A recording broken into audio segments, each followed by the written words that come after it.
Hello दोस्तों, स्वागत है आपका मेरे यूट्यूब चैनल अमन की कहानियों में। अगर आपको डरावनी कहानियाँ सुनना पसंद है तो आप इस चैनल को सब्सक्राइब ज़रूर करें। ऐसा करने से आगे आने वाली वीडियो आपके पास आसानी से पहुंच जाएगी। तो दोस्तों, अब ज़्यादा देर ना करते हुए हम सीधे चलते हैं अपनी कहानी की ओर। आज से करीब 40 साल पहले की बात है। मेरे एक करीब रिश्तेदार ब्रिटेन में डॉक्टर थे। उस समय गिने चुने हृदय रोग विशेषज्ञों में उनका नाम आता था। उन्होंने शादी नहीं की थी, ब्रिटेन में अपना घर बनवा चुके थे, आराम से रहते थे। एक बार की बात है, उन्हें एक बंगले के बारे में पता चला जिसे भूत बंगला के नाम से जाना जाता था। उसमें कोई रहता नहीं था। उसका मालिक उसे कौड़ी के मोल बेचना चाहता था, लेकिन कोई ख़रीदार नहीं मिल रहा था। डॉक्टर साहब भूत प्रेत को नहीं मानते थे। पता नहीं उनके मन में क्या आया कि अपना मकान बेचकर उन्होंने भूत बंगला खरीद लिया। उसकी रंगाई पुताई करवाई और गृह प्रवेश कराकर उसमें रहने चले आए। गृह प्रवेश के समय भारत से उनके कई रिश्तेदार पहुँचे थे। जब तक वे रहे, बंगले में चहल पहल रही। कहीं न कहीं कोई प्रेत नज़र नहीं आया। उनके वापस लौटने के बाद ही कोई ऐसी घटना नहीं हुई।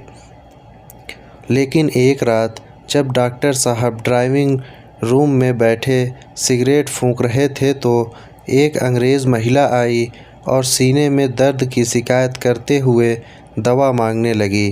डॉक्टर साहब को आश्चर्य हुआ। गेट पर ताला लगा है, दरवाज़ा बंद है, फिर यह महिला अंदर कैसे चली आई?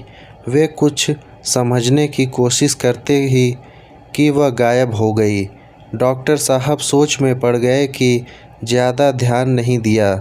4-5 दिन गुजरने के बाद रात के वक्त जब वो सो रहे थे तो वह महिला फिर से आई, उन्हें जगाया और दवा मांगने लगी। इसके बाद कभी बरामदे में, कभी गार्डन में नज़र आती रही। इसके बाद वह लगभग हर रात आती, दवा मांगती और इसके बाद गायब हो जाती। कई रात इस घटना के घटित होने के बाद एक दिन डॉक्टर साहब ने सोचा कि इसे दवा देकर देखें क्या करती है। उन्हें अपने तकिए के नीचे हार्ट की दवा रखी और पास ही एक गिलास में पानी। रात के वक्त जैसे ही वो महिला आई, डॉक्टर साहब ने दवा उसकी ओर बढ़ा दी और पानी का गिलास उसे थमा दिया। महिला ने दवा खाई, पानी पी और थैंक यू वेरी मच कहकर चली गई। डॉक्टर साहब इसके बाद करीब 20 वर्षों तक यानी जीवन पर्यंत उसी बंगले में रहने रहे, लेकिन वह महिला इसके बाद कभी दिखाई नहीं पड़ी। डॉक्टर साहब ने देवासान के बाद उनके परिजनों ने उस बंगले को अच्छी कीमत पर बेची। दरअसल वह महिला दिल की मरीज़ थी और हार्ट अटैक के कारण उसकी मौत हुई थी। जिस वक्त उसकी मौत हुई थी उस वक्त उसे दवा नहीं मिल सकी थी, इसलिए उसकी आत्मा दवा के लिए भटक रही थी। बंगले में जो भी आया उससे उसने दवा मांगी, लेकिन लोग डर कर भाग गए और वह बंगला भूत बंगला के नाम पे विख्यात हो गया। डॉक्टर साहब डरे नहीं और उसे दवा दी। इससे उसकी दवा खाने की इच्छा पूरी हो गई और वह मुक्त होकर चली गई। तो दोस्तों, इस कहानी में बस इतना ही। अब हम चलते हैं अपनी अगली कहानी की ओर। यह घटना आरा शहर की है, लगभग 70 साल पुरानी, लेकिन लोगों के बीच अभी भी कहीं सुनी जाने वाली आरा शहर का एक मोहल्ला है शिवगंज। वहाँ हाल के वर्षों तक रूपम सिनेमा हॉल हुआ करता था।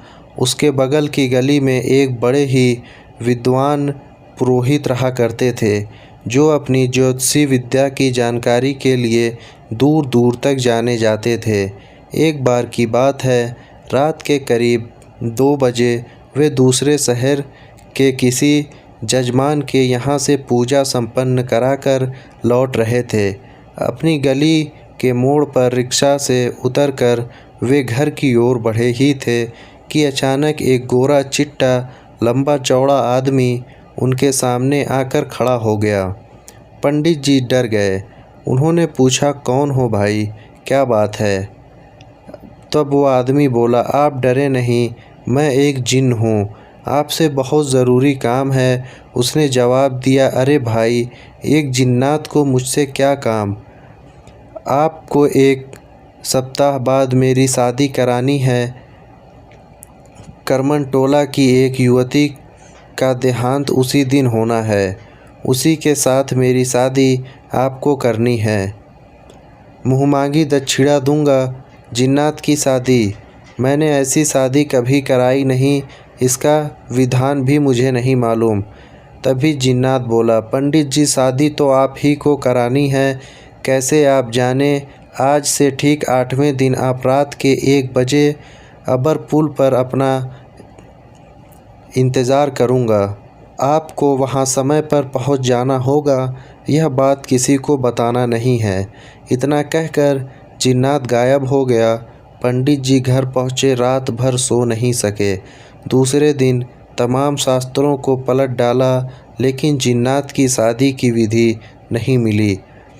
उन्होंने कई किताबों का अध्ययन कर एक अपना तरीका निकाला। 8वें दिन पंडित जी डरते सहमते रात के 1 बजे से पहले ही अबर पुल पर पहुंच गए। 1, 1:30 बजे, 2 बज गए, लेकिन जिन नहीं आ पहुंचा। वो समझ नहीं पा रहे थे कि क्या करें। तभी अचानक जिन की आवाज़ के साथ जिन्नात प्रकट हुआ। उसके चेहरे पर परेशानी झलक रही थी। माफ़ कीजिए पंडित जी, यह शादी नहीं हो सकेगी।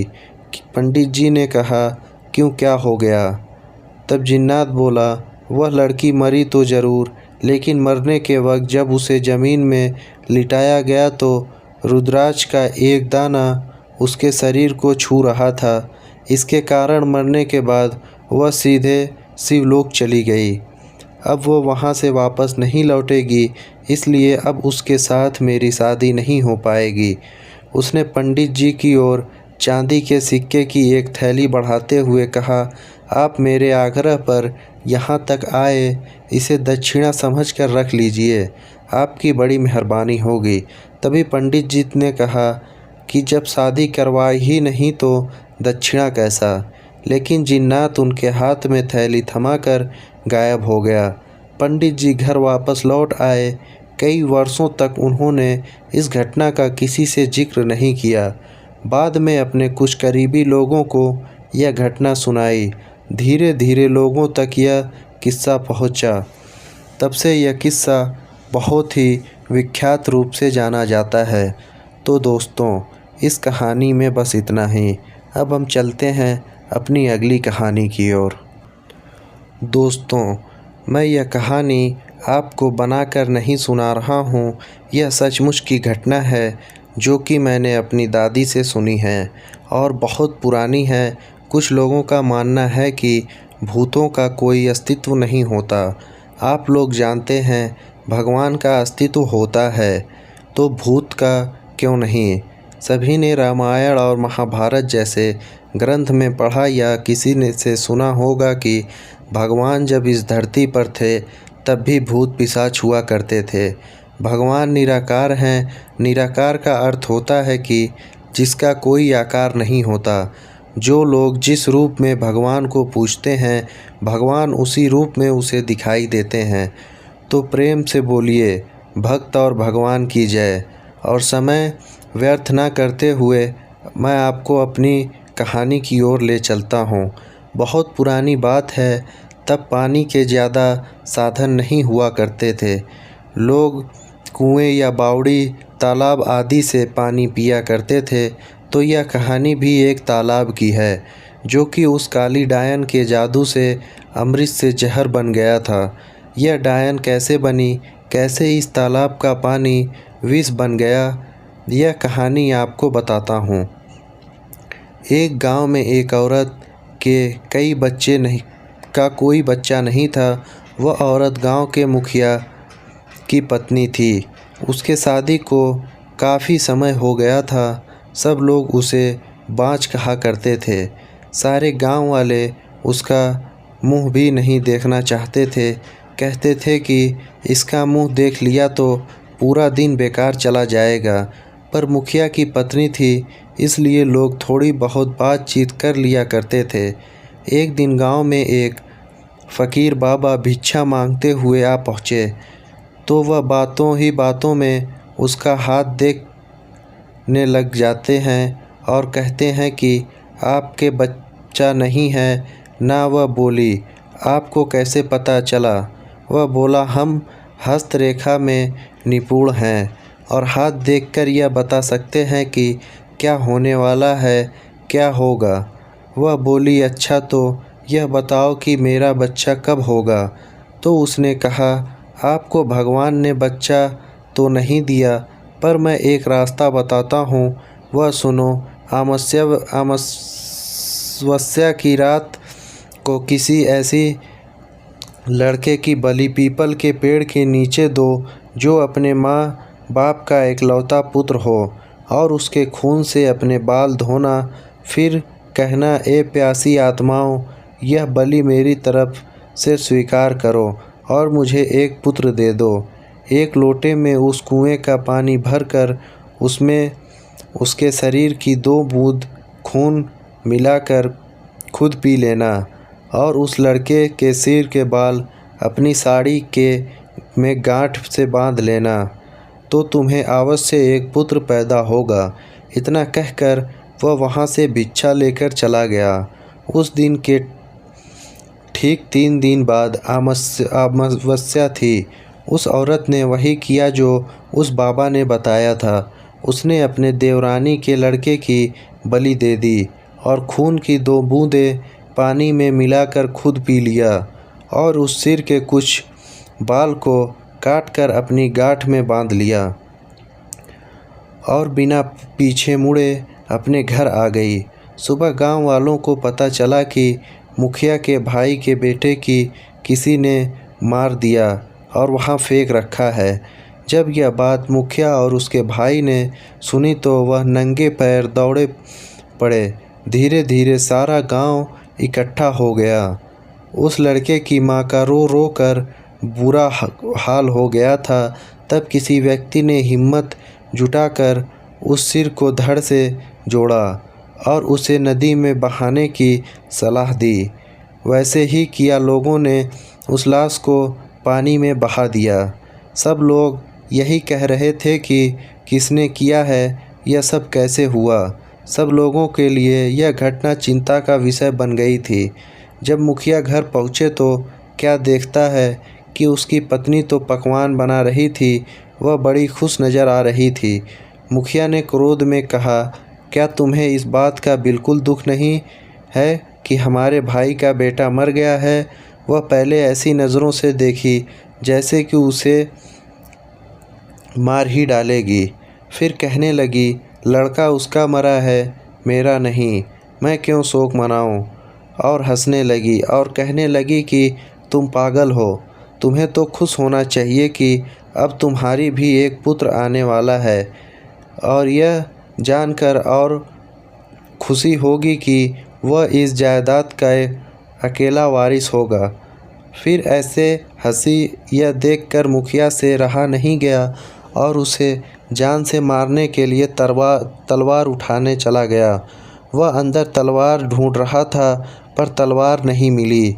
जब वह पत्नी के बेद के पास पहुंचा तो क्या देखता है कि सारे कपड़े खून से लथपथ हैं और तलवार भी वहीं पड़ी है और उस पर खून लगा है। वह यह सब देखते ही समझ गया कि यह सब इसके पुत्र पाने की जिद की वजह से ये बलि दी है। उसने उसे मारने का विचार बनाया कि अभी मैं इसको मार दूंगा तो सब लोग मुझे गलत समझेंगे, और वह वहाँ से चला गया। उस दिन से गांव में ऐसी ऐसी घटना होने लगी कि किसी की भैंस मर गई, किसी ने उसे मार डाला और उसके शरीर के अंग इधर उधर फैले पड़े, जैसे कि किसी ने उसे नोच नोच कर खाया हो, तो किसी दिन किसी का कुत्ता, किसी का बछड़ा, तो किसी की बकरी मर गई और उसी तरीके से वह मर रही थी जिस तरीके से भैंस को किसी ने मारा था। ऐसी घटना से सारा गांव परेशान था। किसी को यह समझ नहीं आ रहा था कि आखिर हो क्या रहा है।